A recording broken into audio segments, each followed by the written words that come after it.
All right, so welcome into our post-game reaction. The Cowboys come up short against the Seattle Seahawks. Give me everyone in the comments, the 4,000 plus watching live right now. What's your one-word reaction to this outcome? A disappointing, frustrating loss here for the Dallas Cowboys. They can't get it done. They had a chance late. Dak actually did leave a go-ahead drive in the fourth quarter, but it was not enough in the end. The Seahawks outduel the Cowboys in a cooking contest, if you will. Dak threw for 472.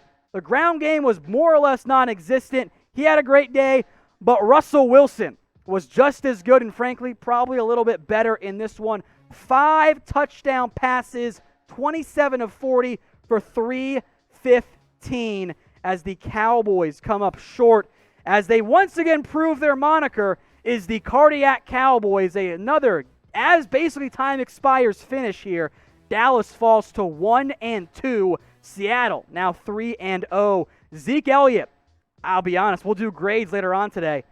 He was bad, guys. Zeke was bad today. He had multiple drop passes. The safety, because he fell down in his own end zone. Just a pretty poor showing out of Zeke, to be honest. Gallup stepped up late. Cooper had a good first half. Cedric Wilson suddenly emerged as apparently the number 4 receiver on this team. Had a fantastic effort there. But it's the Cowboys who cannot get it done on the game's final drive. Dak Prescott picked off in the end zone with about 5 seconds left on a desperation throw after, quite frankly, he should have been sacked. I don't know how he avoided it. He was wrapped up in the backfield and managed to make somebody miss and just flung it up there. I got no problem with it because I don't think Dak knew he had enough time left there. But in the end, it's Seattle. And the Cowboys defense once again has issues, multiple blown coverages. And if we're being honest here, I mean, it could have easily been 40-something Seahawks because DK Metcalf had a touchdown in the bag and then got it poked out from behind. And that was a big-time mistake there by the Dallas Cowboys, or by the Seahawks to give the Cowboys a chance. Trevon Diggs, though. Shout out Diggs, who had a very timely pass break, or not pass break, but a forced fumble for Diggs. It was a very timely play there. Diggs got beat on the play. That's what happened. But it was a well-timed play. Diggs was not perfect. Honestly, I'm going to have to watch the All-22, but I thought he got beat quite a bit in this one. Up and down for Diggs in Week 3. Just did not have enough going for him overall. The Cowboys pass defense, 315 yards for Russell Wilson.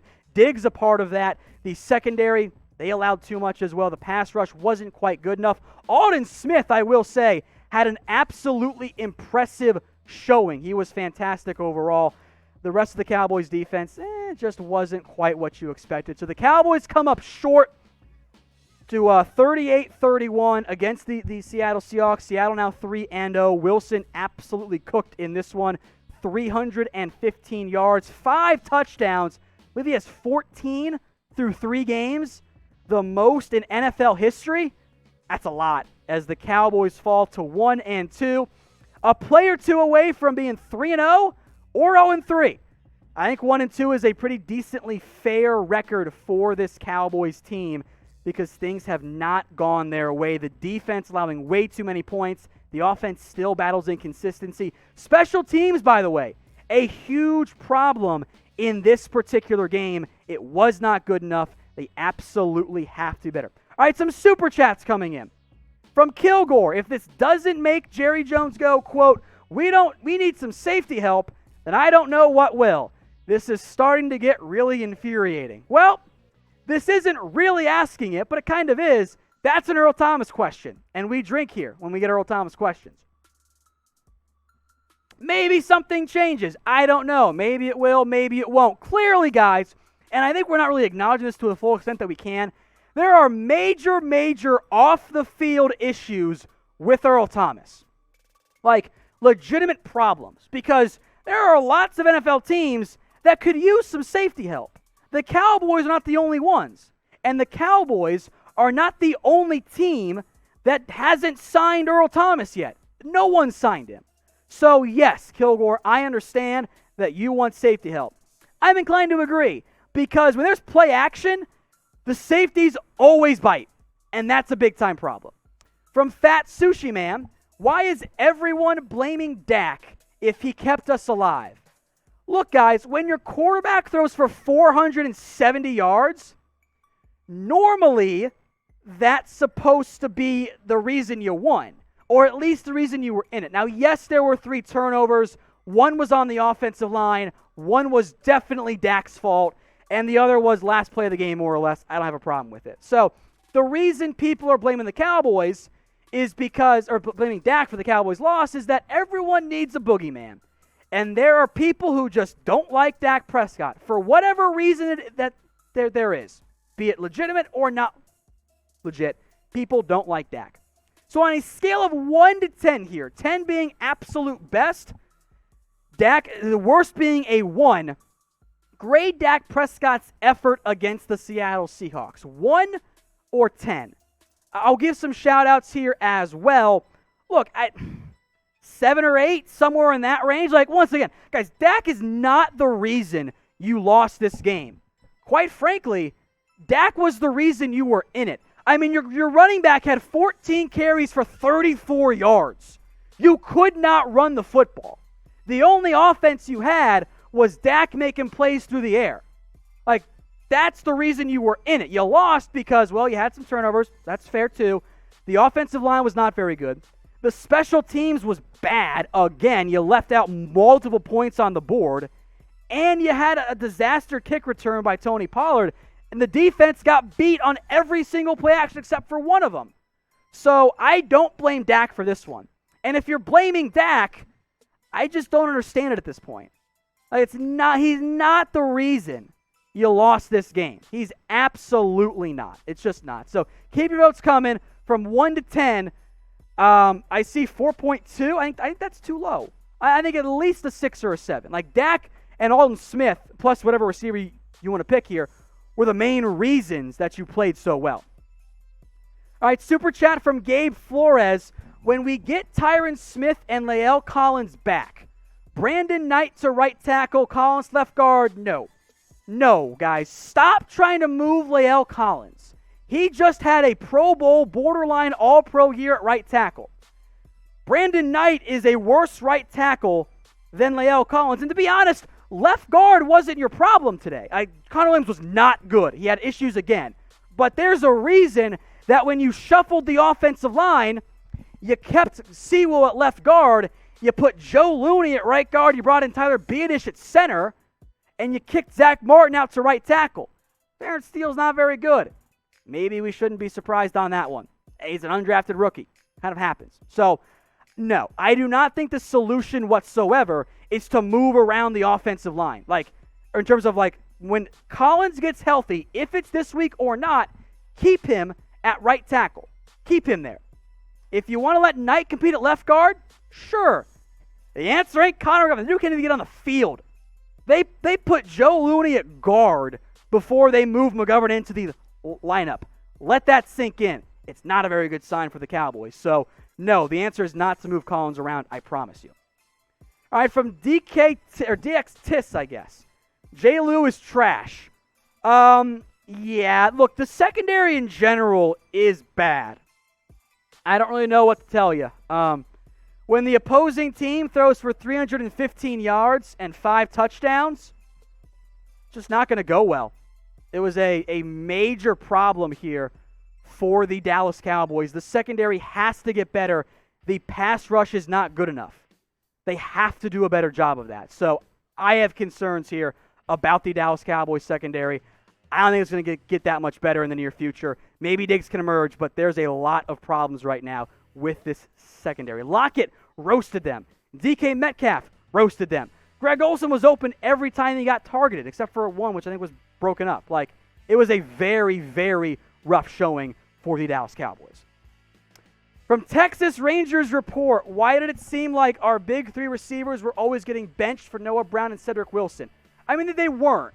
Like, Noah Brown and Wilson got targets. The Cowboys used a lot more 4 receiver sets today. Cooper came out a little bit more because he was a bit banged up. He caught that early pass, hurt his shoulder, but he rotated in and out. No, the Cowboys weren't really benching their big 3 receivers. I think on average it'll be 85-80% here in terms of how those receivers were used between, Amari Cooper and Noah Brown, or not Noah Brown, Michael Gallup and CeeDee Lamb. So those big three, they weren't really on the bench very often. Now, I did bet my over, by the way, on CeeDee Lamb catches in Week 3, and he covered it at the very end. He got to 5 for 65, and I did it on BetUS. Now, as a reminder, folks, our deal is available through the end of the month. If you sign up and bet and deposit $100 with BetUS at chatsports.com/bet, use promo code Cowboys125, we will give you they're going to give you this BetUS, I should say, the 125% deposit bonus, and I'm going to hook you guys up with a fantastic Cowboys jersey of your choosing. So head over to chatsports.com/bet, use the promo code Cowboys125, and then hit me up on Twitter at WhatGoingDowney for a free Cowboys jersey once you sign up and bet. If you bet, by the way, the overs on Amari Cooper, Michael Gallup, and CeeDee Lamb, all three of them hit. Gallup was 6 for 138 and a score. Amari Cooper was 9 for 86, and CeeDee Lamb was 5 for 65. All right, King Tut, how would you help this pass rush? Ooh, great question. If I have to pick like one thing, blitz more. The pass rush has just not done well. So I don't have a great answer for you guys. Maybe more blitzes. They got home a little bit more then. There was more pressure in this game. Now, Wilson does hold it longer than most people, but that was a potential issue for the Cowboys. It has to be better. They're not winning enough one-on-one matchups. That's going to need to change going forward. From Gamer Killer 9, should Dak have thrown it out of bounds instead of towards the end zone? I think in hindsight you would do that. I'll tell you what was going through Dak Prescott's mind. I don't know how much time I have left. I know I avoided a sack. There were 6 seconds left. Dak's internal clock was sped up. He probably thought that if he throws it out of bounds, there's no time left. So that's what was going through Dak Prescott. Remember, this isn't like Madden where you can look and see at the bottom of your screen how much time is left. That's not quite how it works. So for the Cowboys and Dak Prescott, in hindsight, you want to throw it out of bounds and give yourself one more chance. It's not going to work, but you give yourself a chance there. But I'm not going to fault Dak for making this unreal play of avoiding the sack and throwing it up for grabs. From Alpha 14-2, sign Thomas or Reid now. Thompson got embarrassed. Still have hope. We got close to beating a top 3 team in the league. It's been close. I mean, heck, you nearly beat the Rams, who should have won today against the Buffalo Bills. So, yes, I would like to see the Cowboys out of safety. I'd like Eric Reid. I'd be down with Earl Thomas if you trust him off the field. Clearly the Cowboys don't right now. But you're not good enough in the back end to avoid upgrades in free agency. Hey Cowboys fans, thanks for watching the Cowboys Report. If you haven't already, click right here to subscribe to our channel for all the best Cowboys coverage on the internet. That's news, rumors, highlights, mailbags, film studies, and a whole lot more. And I'm making your lives a little bit easier as well with the next Cowboys Report video right here.